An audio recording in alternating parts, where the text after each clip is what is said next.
Imagine you are ankle-deep in winter mud under the walls of Constantinople, and the mud is not just earth.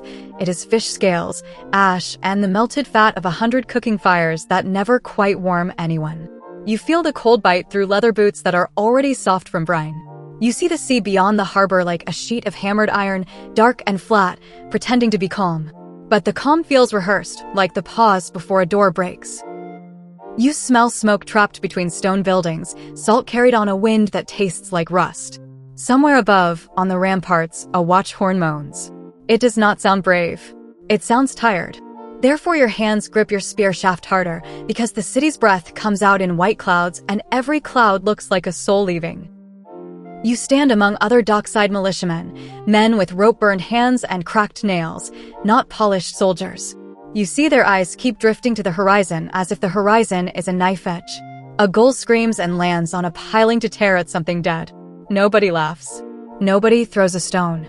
You feel the silence in the crowd, a silence that makes every small sound too loud. A chain clinking, a bucket scraping, a child coughing behind a door. But the silence breaks when scouts stagger in through the gate. You see half-frozen beards crusted with sleet. You see lips split from wind.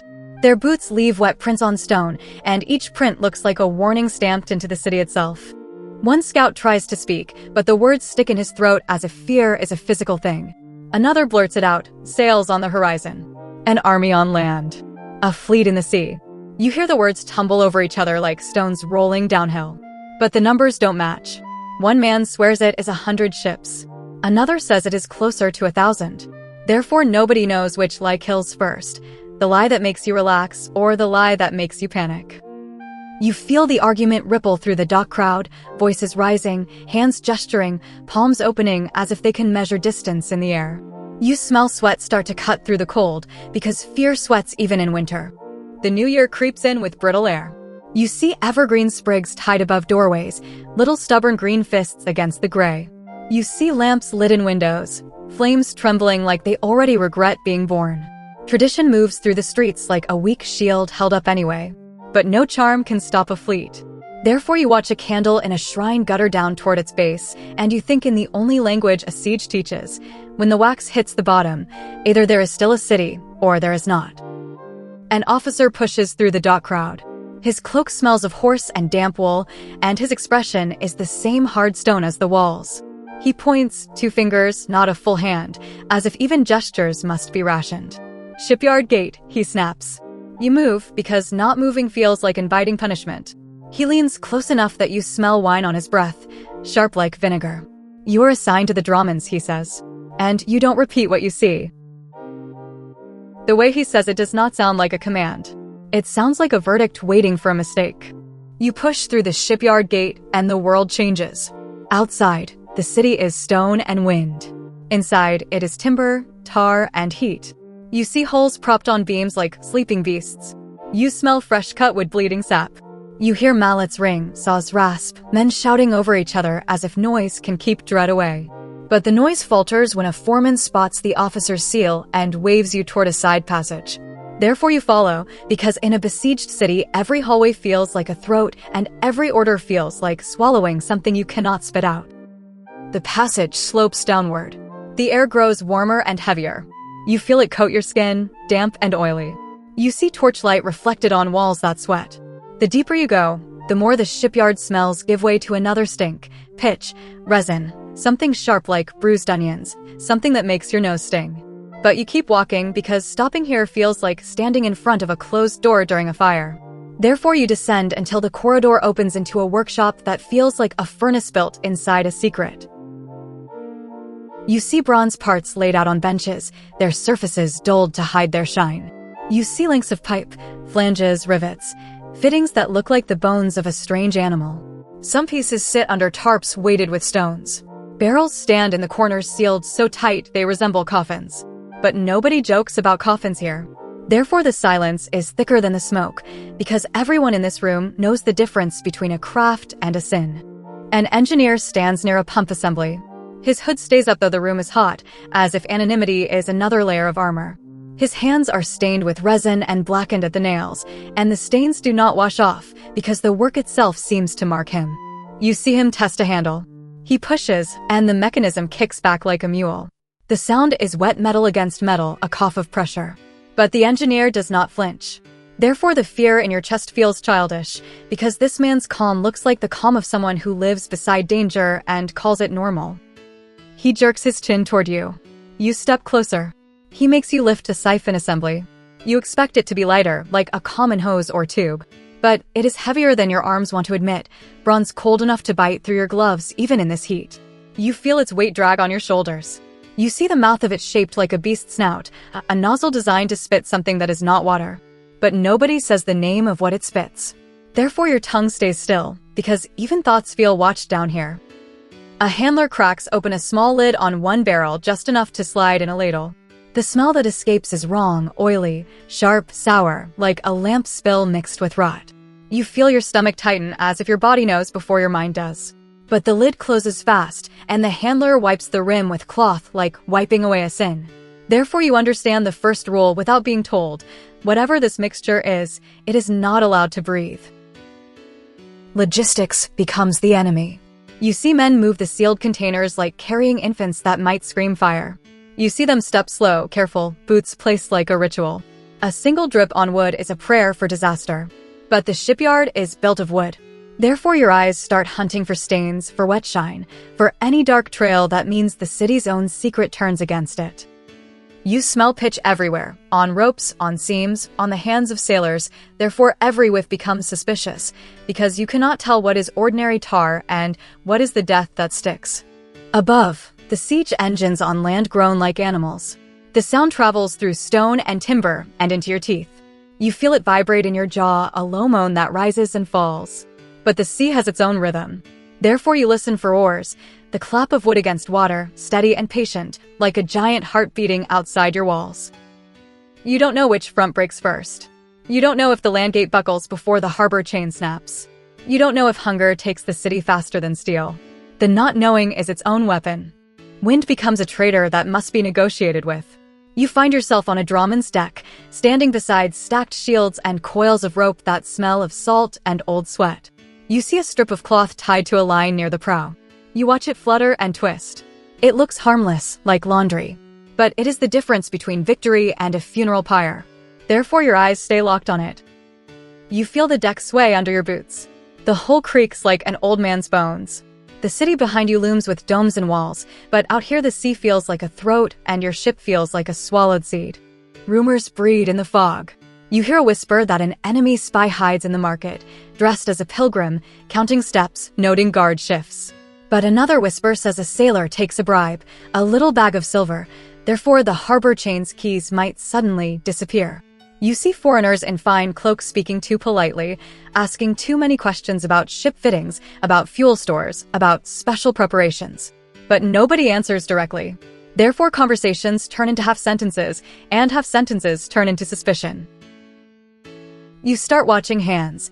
Who carries a knife? Who carries a stylus? Who carries both? Food grows tight. You feel your belly hollow out by afternoon, therefore even the smell of boiled cabbage becomes a temptation that makes your mouth water. You see women scraping the last bits from pots, wiping bowls with bread crusts to steal every drop of grease. But pride still lives in the streets, therefore people still straighten their cloaks, still light lamps, still kiss icons with lips that tremble. The city refuses to look defeated, because looking defeated invites defeat inside. Night after night, you climb aboard and you wait. The sea is a black sheet stitched with distant lights. You see enemy lanterns bob far out like a necklace laid on dark skin. They look too calm. But calm fleets are the most dangerous. Therefore your fingers keep touching the siphon fittings as if touch can reassure you that the machine is real. You hear your own heartbeat louder than any shouted order.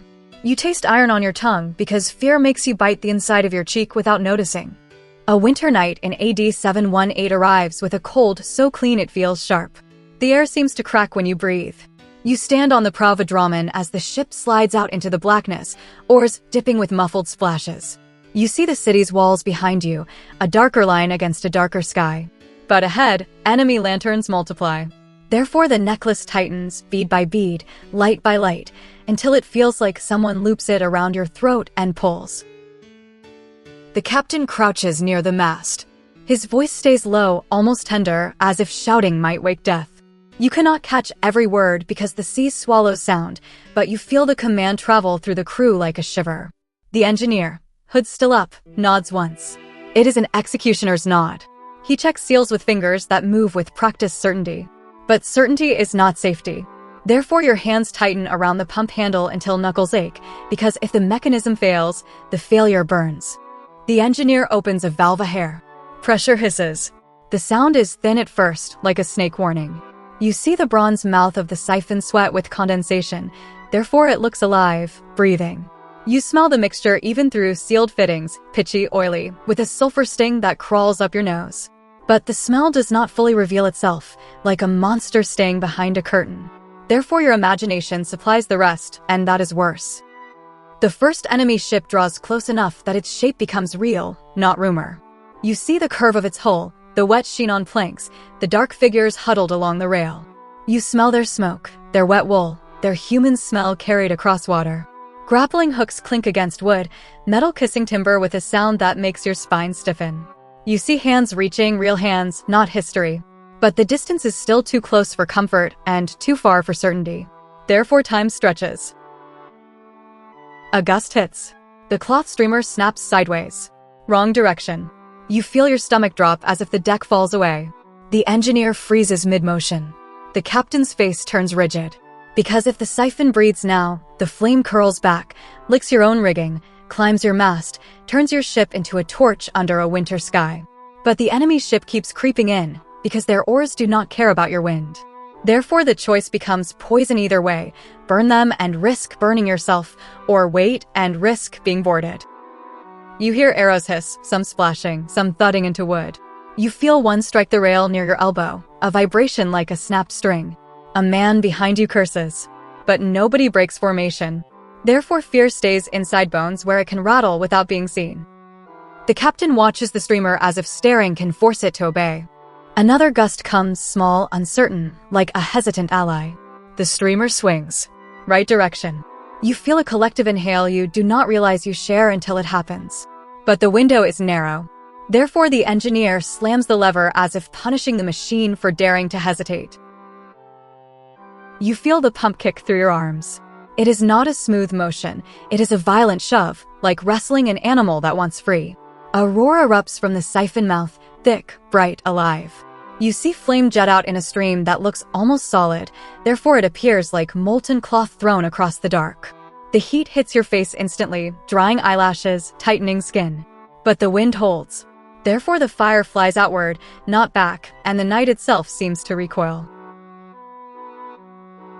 It hits the enemy deck and the world becomes a screaming orange stage. You see flame cling to wood as if the wood begs for it. You see it crawl along ropes like it possesses hunger. You see men flail, their silhouettes jerking in frantic shapes. But the worst moment is not the deck burning. Therefore the worst moment is when the stream splashes the sea and does not die. You see fire spread on water, a bright skin sliding across black waves. Water hisses, but the flame crawls, greedy and patient, as if it learns a new law of nature and enjoys the lesson. Men jump overboard. You hear the splash, the desperate gulping, the choking. But the surface betrays them. Therefore the sea itself becomes a trap, because what should save them becomes another mouth of flame. You see a man's head break the surface, mouth open, eyes wide. Therefore he looks like he tries to swallow air and finds only burning. The smell changes, burnt pitch, scorched hair, hot metal, and something else, the thick, sweet stink of flesh. It clings to your throat. You don't cheer. You can't. Your body goes cold inside even as the heat blasts your face. But the enemy ship still drifts, still carries men, still carries weapons. Therefore your hands work the lever again. You feel your forearms tremble. You feel the pump fight you, kicking and resisting. You taste bile rise, but you swallow it because there is no time to be human in a moment like this. The enemy tries to answer with fire of their own, torches flung, pots that burst on decks. You see sparks arc through air like angry insects. But their flame behaves like flame should. It fears water. It dies in spray. Therefore their fire looks small and embarrassed next to the stream pouring from your siphon. Yet pride is dangerous. Therefore your eyes keep scanning your own rigging, your own tar seams, your own coils of rope, because one stray lick turns the advantage into a curse. A hook catches your rail. It scrapes and bites. You feel the jolt run through the ship. You see an enemy figure pull hard, trying to draw hulls together. But the fire reaches the hook line, therefore it races along the rope like a messenger. The rope snaps and sparks. The hook falls, vanishing into black water with a small, pathetic splash. Smoke rolls low. You cough, eyes watering. You see the captain wipe his face with a sleeve already streaked black. But the enemy lanterns farther out begin to shift, therefore the fleet hesitates like a snake that tastes poison. You cannot tell if they retreat or reposition. You don't know if this moment breaks them or simply angers them. Therefore the uncertainty stays, heavy as armor. The engineer's movements stay precise, but you see tension in his shoulders now, a slight stiffness that betrays fear. The siphon mouth glows faintly with heat. But metal can warp. Therefore every second feels like gambling with your own ship's bones. You listen for a change in the hiss, for a stutter in pressure, for any sign that the mixture decides to ignite where it should not. The wind shifts again, teasing. The streamer flutters, half-turning, therefore your throat tightens. The captain lifts a hand, stop. The engineer closes the valve with a twist so careful it looks like tenderness. But stopping fire does not stop danger. Therefore you sit in the dark with smoke in your lungs and watch burning wreckage drift, unsure if the enemy's next move is flight or fury. Hours stretch. You see shapes move in the distance, ghost ships slipping through night. You hear distant shouting across water, but the words do not carry. But dawn eventually presses its gray face up from the horizon. Therefore the world returns, colorless and exhausted. Morning reveals what night hides. The harbor stinks of burnt pitch and salt. Charred planks drift like black bones. You see a broken oar float past, its end still smoking. You see a helmet bob, upside down, filling and emptying with water like a cruel cup. Therefore your stomach heaves, and you retch over the rail. But you keep your eyes open because you are still not sure it is over. A wounded man moans somewhere on deck, and the sound is small, therefore it feels more tragic than any battle cry. Back inside the walls, the city moves like a person who survives a fever, shaky, thin, but alive. You see people counting the living, touching faces to make sure they are real. You see masons patch cracks with quick hands, therefore the repairs look like bandages slapped on a giant. But survivors do what survivors do, they pretend the future is guaranteed. Therefore someone lights a lamp in a doorway as if making a New Year wish in daylight. The flame looks fragile, but it also looks stubborn. You walk past markets where goods are fewer, but voices are louder. A baker hands out crusts to children and watches the street like danger might return at any moment. But the city cannot stay in panic forever. Therefore laughter appears in short bursts, like coughs, and then stops when someone remembers the smoke. The officer's warning returns, sharper now. You are called back through the shipyard gate, past familiar timber, past ropes hanging like vines. But instead of being dismissed with thanks, you are steered toward another corridor, deeper, quieter. Therefore the message is clear, saving the city does not earn trust. It increases risk. In the workshop, the engineer speaks without raising his voice. His words feel like a blade slid under a rib. You are told what you already suspect. The weapon saved you, and now it must be hidden from you too. You see barrels resealed, lids hammered, tar smeared. Therefore the whole process resembles burying a body. But the body is an idea. Therefore secrecy becomes part of the machine. If you see too much, you become a liability. You feel the chill of that realization deeper than winter. A guard watches as you leave. His hand rests near his knife, not in threat, but in reminder. But no written order says what happens to mouths that talk. Therefore the silence feels enforced by imagination, and imagination is a harsh jailer. Days pass under the same gray sky. The enemy remains somewhere out there, licking wounds, starving, freezing, planning. You hear talk of sickness in their camp, of supply lines strained, of hunger biting them too. But rumors are slippery. Therefore you never fully believe relief until you see it. You keep patrolling, keep standing watch, keep staring at the sea as if staring can prevent sails from appearing. When the danger finally loosens, when the horizon looks empty longer than it looks crowded, you feel something stranger than joy. You feel numbness. You see the city still standing, but you also see the price floating in the harbor and buried under ash. Therefore the victory tastes bitter, like smoke trapped in cloth. The verdict settles quietly, not with a trumpet but with fatigue. You survive. The walls hold. The sea remains. But the cost is counted in bodies that never reach shore, in sailors whose names vanish into black water, in nights where the smell of burning clings to hair and refuses to wash out. Therefore, the city stands on a foundation of both stone and secrecy. Now the modern mirror rises like a reflection in dark water. You have just lived through the oldest kind of arms race, an advantage built not only on invention, but on controlled knowledge. It is not just the siphon and the pitch-dark mixture. It is the guarded workshop, the sealed barrels, the officer's warning, the watching eyes, the fear of a leak inside your own walls. But the shape of that fear does not stay in AD 718. Therefore, it echoes forward into patents locked behind legal language, into encryption guarded by math and policy, into classified labs, supply chains, restricted rooms, and the quiet, constant question, who knows what and who might talk. You feel how the true terror is not only the enemy fleet outside the harbor chain. The terror is the possibility that the secret slips through bribery, through carelessness, through pride, through one person who believes a little recognition matters more than survival. But a city cannot defend every whisper. Therefore, it builds walls inside its walls, compartments, oaths, punishments, shadows. So do you see the pattern today? You see organizations hoard knowledge like grain in a famine.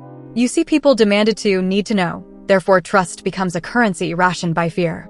But when knowledge becomes a weapon, the human heart becomes a battleground too. Therefore, the question is not only what can be built, but what must be hidden to keep it from being used against its maker. The legacy question hangs where the smoke hangs, refusing to disperse. Imagine you stand again on that prow, wind uncertain, pressure hissing, enemy lanterns closing. You feel the power of a secret in your hands, and you feel the risk of that secret in your chest. But now the enemy at the gate is not the only danger. Therefore, ask this, and don't answer too quickly. When survival depends on controlled knowledge, what happens to a society's soul when the first thing it must protect is not the wall, but the truth behind the wall?